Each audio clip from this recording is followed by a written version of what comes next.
चूँकि आप जिस जगह खड़े हैं यहाँ हमारे लोगों की चीखें दफन है इन कोयलांचल की खदानों में। हमारे साथ जो अन्याय हुआ है वो चीखें आज इन खदानों पे दफन है। ये कोयलांचल का क्षेत्र है, ये विस्थापित क्षेत्र है। यहाँ के लोगों ने भारत देश को उन्नति के नाम पर, विकास के नाम पर अपनी ज़मीनों को दे दिया। वो ज़मीनें जिन पर वो खेती बाड़ी करते थे, लेकिन आज इन ज़मीनों के नीचे उनकी चीखें आज भी गूंज रही है। आज वो न्याय मांग रही है कि इस कोयलांचल ने सबको दिया।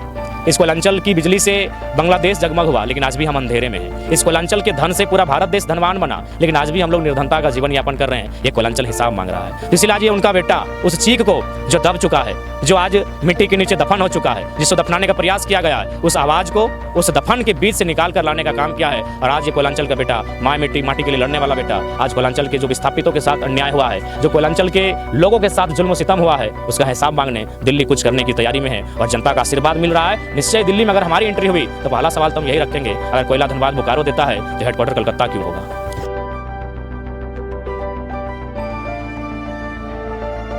इश्क करना तो हमारा पैदाइशी हक है, तो क्यों ना वतन सरजमी को अपना महबूब बना लूं। एक ऐसा ही युवा झारखंड के गिरिडीह के पारसनाथ की पहाड़ी से निकलकर आज झारखंड का उभरता हुआ सितारा बन चुका है और झारखंड के युवाओं को पूरी तरह से चार्ज कर दिया है। जी हाँ, हम वही जयराम महतो की बात कर रहे हैं जो स्कॉर्पियो और थार के छत से दहाड़ते हुए दिखता है। नमस्कार, मैं धनंजय कुमार और आप देख रहे हैं स्वदेशी भारत न्यूज़ और आपका स्वागत है स्वदेशी भारत न्यूज़ का खास कार्यक्रम जनहित वार्ता में। यह कार्यक्रम जिसमें हम आपको भारत देश में उत्कृष्ट कार्य कर रहे प्रेरणादायक हस्तियों से परिचय कराता हूं। और अभी मेरे समक्ष JBKSS के केंद्रीय अध्यक्ष जयराम महतो जी मौजूद हैं। जयराम जी, बहुत बहुत स्वागत है स्वदेशी भारत न्यूज़ में। जी, आपका भी स्वागत है। संथाल परगना की धरती से आपका उत्तरी छोटानागपुर की सरजमी पे इस्तकबाल करते हैं, स्वागत करते हैं। वैसे तो आप परिचय का मोहताज नहीं, लेकिन फिर भी आप एक बार हमारे इस मंच से पूर्ण परिचय दे दीजिए। देखिए, मेरा नाम जयराम कुमार महतो और फिलहाल हम गिरिडीह लोकसभा से सांसद प्रत्याशी हैं और हमारा एक संगठन है जिसका हम केंद्र अध्यक्ष हैं। अच्छा जयराम जी, एक सवाल है कि एक PhD के छात्र को निर्मल महतो की तरह क्रांतिकारी बनने का आपको ज़रूरत क्यों पड़ा? देखिए, जेन्युइन सवाल है। सबको यही भी लगता है कि जो पढ़ने लिखने वाले, खासकर हाईली क्वालिफाइड वे छात्र अचानक पॉलिटिक्स में रिवॉल्यूशन में क्यों चले आते हैं। तो देखिए, जिनको वास्ता अपने अलावे बाकी लोगों से होता है वो कहीं ना कहीं अंदर से बागी और विद्रोही होते हैं। जिनको अगर हमें भी अगर अपने से खुद से वास्ता होता तो PhD के छात्र हैं, 2 सालों की मेहनत और बची हुई है, लेकिन मेरा मानना है कि जब PhD कंप्लीट हो जाएगी तो हम अपने आप को एक बेहतर जगह स्थापित कर लेंगे। लेकिन उसके बावजूद हमें लगता है कि आज राज्य से और राज्य के जो लोग, चूँकि आप जिस जगह खड़े हैं यहाँ हमारे लोगों की चीखें दफन हैं इन कोयलांचल की खदानों में। हमारे साथ जो अन्याय हुआ है वो चीखें आज इन खदानों पे दफन है। ये कोयलांचल का क्षेत्र है, ये विस्थापित क्षेत्र है। यहाँ के लोगों ने भारत देश को उन्नति के नाम पर, विकास के नाम पर अपनी ज़मीनों को दे दिया। वो ज़मीनें जिन पर वो खेती बाड़ी करते थे, शायद 500 साल से, शायद उससे भी ज़्यादा 1000 साल से, शायद उससे भी ज़्यादा 4000 साल से जिन ज़मीनों पर वो खेती करते थे, अपनी 40 पीढ़ी, 50 पीढ़ी, 15 पीढ़ी, 20 पीढ़ी उस ज़मीनों में खेती उगाकर खाते थे, भरण पोषण करते थे। एकाएक सरकार का नियम आता है और ये कहीं BCCL को, कहीं CCL को अपनी वह महत्वपूर्ण ज़मीन दे देते हैं। लेकिन आज इन ज़मीनों के नीचे उनकी चीखें आज भी गूंज रही है। आज वो न्याय मांग रही है कि इस कोयलांचल ने सबको दिया। इस कोयलांचल की बिजली से बांग्लादेश जगमग हुआ, लेकिन आज भी हम अंधेरे में हैं। इस कोयलांचल के धन से पूरा भारत देश धनवान बना, लेकिन आज भी हम लोग निर्धनता का जीवन यापन कर रहे हैं। ये कोयलांचल हिसाब मांग रहा है। तो इसलिए आज ये उनका बेटा उस चीख को जो दब चुका है, जो आज मिट्टी के नीचे दफन हो चुका है, जिसको दफनाने का प्रयास किया गया है, उस आवाज़ को उस दफन के बीच से निकाल कर लाने का काम किया है। और आज ये कोयलांचल का बेटा, माटी के लिए लड़ने वाला बेटा, आज कोयलांचल के जो विस्थापितों के साथ अन्याय हुआ है, जो कोयलांचल के लोगों के साथ जुल्म सितम हुआ है, उसका हिसाब मांगने दिल्ली कुछ करने की तैयारी में है। और जनता का आशीर्वाद मिल रहा है। निश्चय दिल्ली में अगर हमारी एंट्री हुई तो पहला सवाल तो हम यही रखेंगे, अगर कोयला धनबाद बोकारो देता है तो हेडक्वार्टर कलकत्ता क्यों होगा।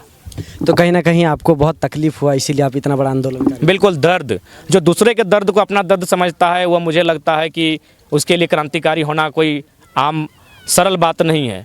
तो इसीलिए मेरा मानना है कि आज मैं अगर इस नज़रिए से राज्य को देख रहा हूँ, मैं इस नज़रिए से अगर देश को देख रहा हूँ, तो कहीं ना कहीं मेरी इस कोयलांचल की पृष्ठभूमि है जिस कारण आज मुझे बागी बनाया है। और आज मैं राजनीतिक प्लेटफॉर्म पर, इलेक्टोरल पॉलिटिक्स पर अपने कदम बढ़ाने जा रहा हूँ। थोड़ा स्कूली शिक्षा के बारे में थोड़ा बताएंगे आप। देखिए, जहाँ तक स्कूली शिक्षा का प्रश्न है, पहले नैनीहाल में मेरी स्कूली शिक्षा हुई थी, चूँकि मेरे पिताजी का वो भी झारखंड आंदोलनकारी की शहीद रहे हैं। तो जब मेरी आयु 1.5 साल 2 साल की लमसम थी, उनकी मृत्यु हो जाती है, निधन हो जाता है एक सिर पे लाठी के प्रहार के कारण। तो मेरी नानी मुझे अपने गोद में लेकर चली जाती है नैनीहाल, वहीं मेरा पालन पोषण हुआ, वहीं मेरी स्कूली शिक्षा हुई। फिर वहाँ से अपने घर को आया, जहाँ मैंने 10वीं, इंटर, ग्रेजुएशन, मास्टर्स और पीएचडी जो अभी चल रहा है वह पढ़ाई मेरी हुई। कतरास के क्षेत्र में मैंने इंटर का कोर्स को पूरा किया। राजगंज डिग्री कॉलेज में मैंने बैचलर ऑफ आर्ट्स की उपाधि इंग्लिश लिटरेचर में हासिल किया। पीके मेमोरियल कॉलेज से हमने एमए का जो कोर्स था उसे पूरा किया, और फिलहाल विनोद बिहारी महतो विश्वविद्यालय धनबाद से डॉक्टर ऑफ फिलोसफी के स्कॉलर हैं। आपके स्पीच को सुनकर युवा पूरा सशक्त हो चुका है, तो आप क्या आगे कोई बड़ा महासंग्राम करने की तैयारी में है क्या? निश्चय ही हम झारखंड की जो आवाज़ है उसे बुलंद करेंगे, चाहे उसके लिए हमें पुनः शहादत देनी क्यों ना पड़े। लेकिन क्योंकि अब कई अरसों बाद झारखंड अपनी आवाज़ को बुलंद कर रहा है, कई अरसों बाद झारखंड और उसके साथ जो जुल्म हुआ है उसका हिसाब मांग रहा है, न्याय मांग रहा है। तो लिहाजा ये आवाज़ आने वाले दिनों में बहुत कारगर होगी, और दिल्ली तक अगर इस आवाज़ की धमक हुई तो फिर पूरा देश सुनेगा, गंभीरतापूर्वक इस आवाज़ को सुनेगा। जयराम जी, जैसे आप स्कॉर्पियो और थार के छत पर चढ़ के दहाड़ते हैं, युवा पूरी तरह से चार्ज हो चुका है, अगर कुछ उथल पुथल कर दे तो? देखिए, ये तो वास्तविकता है, हम लोग युवा हैं। अगर कुछ ऐसी उथल पुथल की स्थिति भी आएगी तो वो चंद घंटों में आ जाएगी, लेकिन हम लोग नहीं चाहते। हम लोग चाहते हैं रास्ते से, हम लोग चाहते हैं अच्छे तरीके से समस्या का हल निकले। इसीलिए तो संसद में जाने की तैयारी है। अगर संसद में जाने की तैयारी, इसका मतलब हम लोग हल चाहते हैं सीधे रास्ते से, और निश्चय सीधे रास्ते से हल चाहते हैं, इसीलिए हम लोग संसद जा रहे हैं, और मुझे उम्मीद है कि जनता का विश्वास भरपूर मिलेगा। आपके जो संथाल परगना के जो समर्थक है वो आपको संथाल परगना क्षेत्र में भी देखना चाहते हैं, लेकिन आप अपना पग उस क्षेत्र में क्यों नहीं रखते? देखिए, हाँ, जैसे ही 25 मई को हमारा यहाँ वोटिंग हो जाएगा गिरिडीह लोकसभा में, उसके बाद 26 जून से 30 जून तक हमारा जो कार्यक्रम है वह संथाल परगना में ही होगा। इस झारखंड में 12 बार मुख्यमंत्री, 3 बार राष्ट्रपति शासन, 40% खनिज, 27% कोयला, फिर भी झारखंड का तकदीर पाताल में धंसते जा रहा है। तो आपके पास जब राजनीतिक पावर आएगा, सबसे पहले आप क्या करेंगे? देखिए, सबसे पहले बात, जो हमारे पूर्वजों का आंदोलन रहा है, चाहे वह चुहाड़ विद्रोह हो, तमाड़ विद्रोह हो, मुंडा विद्रोह हो, संथाल विद्रोह हो, उन आंदोलनों की जो पृष्ठभूमि रही है, मिट्टी को बचाने की, जल जमीन जंगल का जो संघर्ष रहा है, उसे बचाने की कवायद करेंगे। उसके लिए हम सुरक्षित रखें, इसके लिए जो कानूनें बनी हैं CNT SPT, उनको मजबूत करेंगे। अगर हमारी ज़मीनें बचेंगी तो हम बचेंगे। तो मेरा पहला प्राथमिकता रहेगा, जिस कारण हम अंग्रेज़ों से लड़े हैं, उन कारणों का आज भी निदान नहीं हो पा रहा है, उन कारणों का निदान हो, उसके लिए हमारी भूमि को सुरक्षित करना चाहिए। तो आप मानते हैं कि इस देश से सिर्फ गोरा अंग्रेज गया है, काला अंग्रेज अभी भी? देखिए, ये तो मैंने देश के हीरो भगत सिंह ने भी कहा था, युवाओं के प्रेरणा स्रोत, युवाओं के हीरो भगत सिंह ने भी कहा था, हम आज़ादी तो गोरों से ले लेंगे, लेकिन भूरों के पास आज़ादी अटक के रह जाएगी। आज उसी के परिणाम है, हंसदेव जंगल उजड़ रहा है, लेकिन फिर भी लोग चुप हैं। इलेक्ट्रल बॉन्ड पे लोग चुप हैं, क्योंकि भूरों के हाथों में आज़ादी है और उनके पास पैसा है, कोई बोलना नहीं चाहता। ये अंग्रेज़ों की आज़ादी से भी दुर्लभ स्थिति कभी कभी उत्पन्न हो जाती है। आप हज़ारों लाखों लोगों के बीच जा रहे हैं लोकसभा चुनाव के इस ये में, तो आपको क्या रिस्पांस दिख रहा है? देखिए, रिस्पांस अच्छा मिल रहा है। आप अगर आईएसयू के खेमे में जाके पता कीजिए तो जेएमएम की आलोचना नहीं करते, मेरी करते हैं। आप जेएमएम के खेमे में जाकर देखिए तो आईएसयू की आलोचना नहीं करते, मेरी करते हैं। अतः वो दोनों दल खुद मुझे प्रतिस्पर्धा में रखे हैं, और कहीं ना कहीं उन्हें लगता है कि उनकी टक्कर, मुझे भी लगता है, पूरे गिरिडीह लोकसभा को लगता है कि जो भी हो दोनों में से एक, लेकिन टक्कर उनकी हमसे ही है। जयराम जी, झारखंड का एक लौता ऐसा युवा नेता है जो अभी झारखंड का सितारा बन चुका है, तो आपको लगता है कि आप झारखंड की तकदीर को बदल सकते हैं? देखिए, झारखंड की तकदीर को बदलने के लिए बस आपकी नीयत स्पष्ट होनी चाहिए।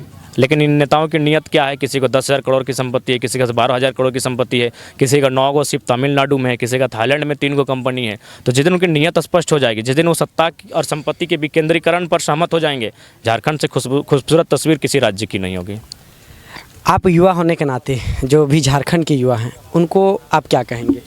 देखिए, युवा होने के नाते केवल झारखंड के ही नहीं, भारत देश के युवाओं को कहेंगे कि अब युवा नायक नहीं विधायक बने, अब युवा सांसद बने, अब युवा नारा नहीं लगाएगा, अब युवा झंडा नहीं ढोएगा, अब युवा किसी नेता के लिए दर्री और कुर्सियां नहीं बिछाएगा, अब युवा विधायक सांसद बनेगा। अगर आप विधायक सांसद नहीं बनेंगे तो फिर वही विधायक सांसद अपने बेटों को विधायक सांसद बनवाएंगे और फिर आपसे नारा लगवाएंगे। आज जो विधायक आपसे नारा लगवा रहे हैं, विधायक का बेटा कल आपके बेटे से नारा लगवाएगा। इसीलिए युवाओं को संदेश होगा कि राजनीति में आपकी दस्तक होनी चाहिए। आज जयराम महतो युवाओं के लिए एक विकल्प लेकर आया है और पहली बार 23 साल के झारखंड के इतिहास में कोई लड़का आया है जो अपने काबिलियत के दम पर, अपनी दक्षता, अपने सामर्थ्य के दम पर राजनेता के रूप में उभरा है। बाकी हमारे 5 उपचुनाव हुए हैं, 5 उपचुनाव में कौन जीता? नेता का परिवार से ही जीता। तो पहली बार कोई लीडर अपने दम पर 23 साल की राजनीति को चुनौती देने आया है। तो युवाओं को अगर सच में चाहते हैं भगत सिंह के सपनों का भारत हो, आप स्वयं चाहते हैं कि युवा अगर राजनीति में आए, तो अगर युवा का सपोर्ट नहीं करेंगे तो फिर कैसे युवा राजनीति में आएंगे?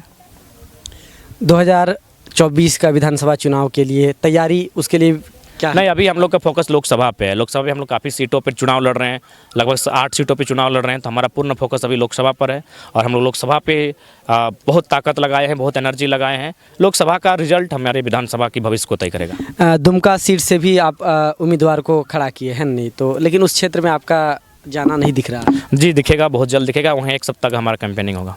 जयराम जी, आप अंत में हमारे जो दर्शक हैं उनको क्या मैसेज देंगे, क्या संदेश देंगे?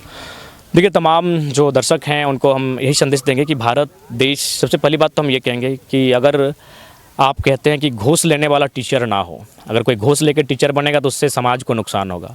अगर कोई घूस दे के डॉक्टर बनेगा तो उससे कहीं ना कहीं इलाज में असुविधा होगी और लोगों के जान माल को खतरा होगा। तो ठीक उसी प्रकार यदि घूस वाला डॉक्टर पसंद नहीं है, घूस वाला टीचर पसंद नहीं है, तो घूस देने वाला लीडर क्यों पसंद है? आज क्यों ये दारू मुर्गा बांट के वोट लेंगे? एक टीचर से, एक इंजीनियर से ज़्यादा जिम्मेवारी किसी के देश में तो लीडर की है, क्योंकि टीचर कानून नहीं बनाता है, डॉक्टर कानून नहीं बनाता है, कानून लीडर बनाता है। तो घूस देने वाला लीडर भी नहीं चलना चाहिए। ये युवाओं को संदेश होगा। जोहार। आप अपना कीमती समय दिए इसके लिए बहुत बहुत धन्यवाद जयराम। धन्यवाद। तो आप देखिए, हम आपको एक ऐसा युवा नेता से परिचय कराए हैं जो अभी के समय में झारखंड का उभरता हुआ सितारा बन चुका है। पारसनाथ की पहाड़ी से लेकर आज झारखंड के कोने कोने में जा रहा है और वर्तमान समय में JBKSS के केंद्रीय अध्यक्ष है। तो इस एपिसोड को ज़्यादा लंबा ना करते हुए इस एपिसोड का अंत करेंगे। आपको लगता है कि हम कुछ अच्छा कर रहे हैं तो आप हमें सपोर्ट कीजिए, हमें सब्सक्राइब कीजिए। हम जल्द मिलेंगे आपसे जनहित वार्ता कार्यक्रम के अगला एपिसोड में किसी प्रेरणादायक हस्ती के साथ। तब तक के लिए बने रहिए स्वदेशी भारत न्यूज़ में। कैमरा के पीछे संजय के साथ मैं धनंजय कुमार, स्वदेशी भारत न्यूज़। धन्यवाद। जय हिंद, वंदे मातरम, जय जोहार, जय झारखंड।